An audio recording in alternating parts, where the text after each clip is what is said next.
There's another form of contagion here that I want to let you know about that may not be entirely intuitive, and that is the contagion of being healed, the contagion of healing.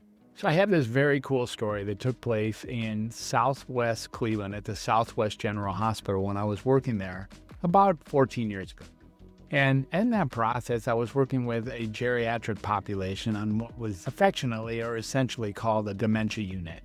And as you can expect, there were people there who were very agitated. Most of the patients there were doing anything from falling asleep in their food, to screaming out in the middle of the night, to falling down, to actually forgetting who their children were, to attacking staff or other peers.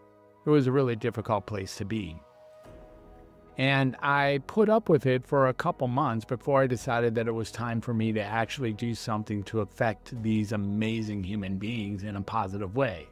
So what did I choose to do? Well, as the doctor, you might have already guessed, what I chose to do was take away their psychiatric medicines, like to actually begin to fairly radically remove the medicines that I felt they no longer needed and were probably not doing them well. As I took away each medicine, these patients got better. They got way better, reliably better, and profoundly better, and in fact began to heal. So many of them were no longer falling asleep in their food. They were no longer screaming in the night or no longer attacking staff or peers, and they were no longer falling down. They were actually remembering things and remembering their children, and it was a remarkable experience to say the very least.